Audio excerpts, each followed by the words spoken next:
Hello నమస్తే, నేను మీ Gnaneshwar, Mahabubnagar district archery coach. So మనం ఈరోజు హిస్టరీ ఆఫ్ ఆర్చరీ తెలుసుకుందాం. ఆర్చరీ ఎప్పుడు స్టార్ట్ అయింది, ఎక్కడ స్టార్ట్ అయింది, ఆ తర్వాత దీని యొక్క ప్రజెన్స్, ఇప్పుడు ప్రజెంట్గా ఆర్చరీ ఎలా ఉంది, దాని పరిస్థితి ఏంది, మన ఇండియాలో కానివ్వండి, వరల్డ్లో కానివ్వండి, దాని పరిస్థితి ఎలా ఉందనేది కూడా తెలుసుకుందాం. దాని తర్వాత ఫ్యూచర్ ఆఫ్ ఆర్చరీ, ఫ్యూచర్ ఎలా ఉండబోతుంది అనేది కూడా మనం తెలుసుకుందాం. So first of all history of archery మీరు చూడొచ్చు. ఇది నా చేతిలో మీరు చూస్తున్నప్పుడు ఓల్డ్ బో అనమాట, మోడల్ ఇది యాక్చువల్లీ. బట్ మేకింగ్ అంతా వచ్చేసి ఇప్పుడు ఈ జనరేషన్లో ఉన్న టెక్నాలజీ యూజ్ చేసి మేక్ చేశారు. బట్ పాతకాలంలో ఇలానే ఉండేది bows. Now future of the archery అని అనుకుంటే, మీరు ఫ్యూచర్ ఆఫ్ ద ఆర్చరీ మీరు ఇక్కడ ఇది చూడొచ్చు. ఇది క్రాస్బో అంటారు. సో ఇది కూడా ఆరోస్ని విసురుతుంది, లైక్ గన్ లాగా వస్తుంది. సో ఇది future of the archery. And ఇంకా చాలా రకాల బోస్ ఆరోస్ ఉన్నాయి, అవి నేను మీకు చూపిస్తాను.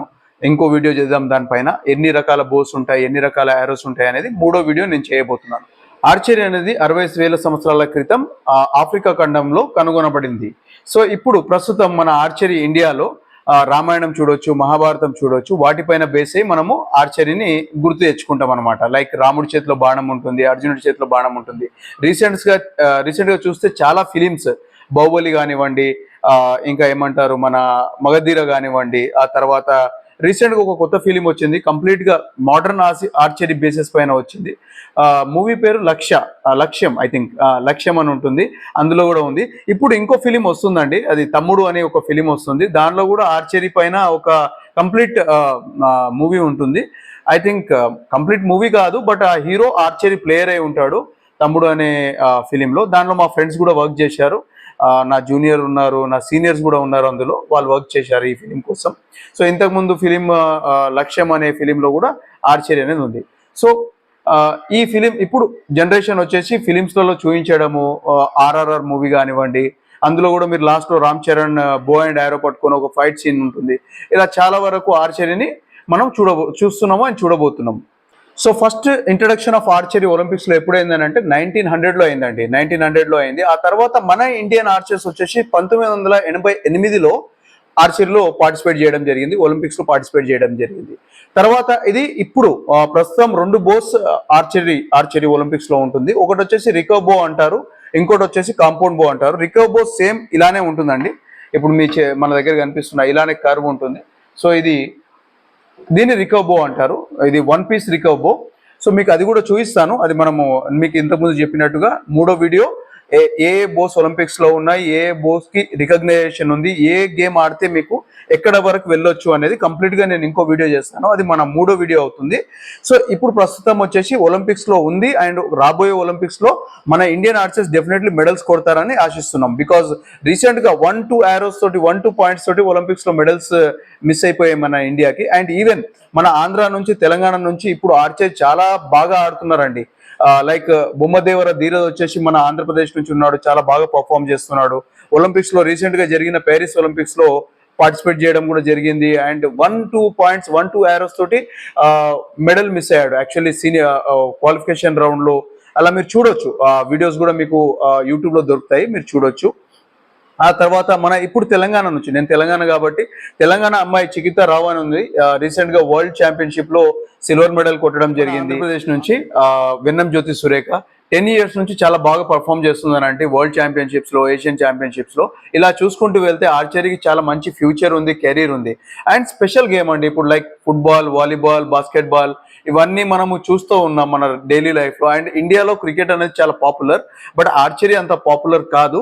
సో ఇక్కడ నుంచి మనకు స్కోప్ ఎక్కువ ఉంది. అండ్ కొద్దిగా కాస్ట్లీ గేమ్ కూడా అండి, కాస్ట్లీ ఎందుకనంటే ఇవి ఇక్కడ మన ఇండియాలో ఇప్పుడిప్పుడే తయారవ్వడం జరుగుతుంది.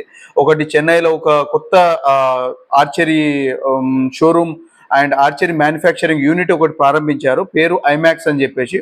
వాళ్ళు రీసెంట్గా కంపౌండ్ బోస్ తయారు చేయడం స్టార్ట్ చేశారు.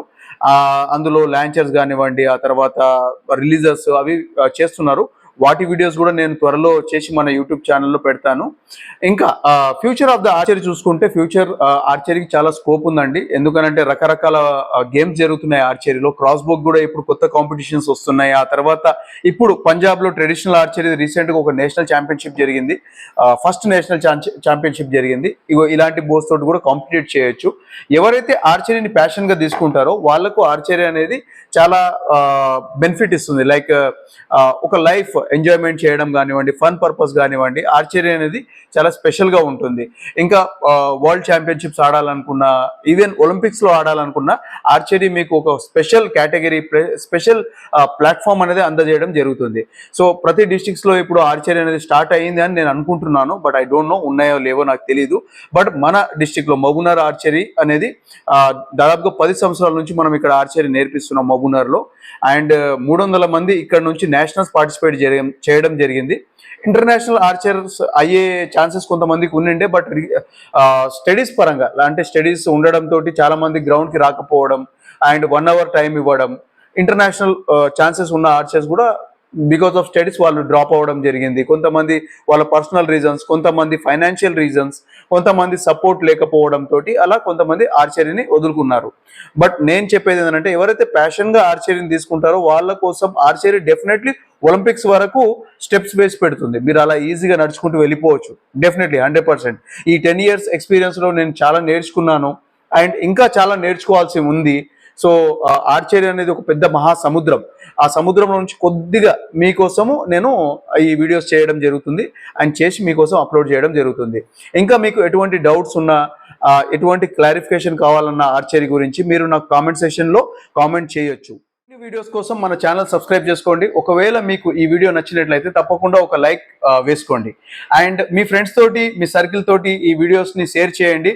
ఆర్చరీ యొక్క డెవలప్మెంట్ కోసం మీరు సహకరించినట్టు అవుతుంది. అండ్ ధన్యవాదాలు. బాయ్.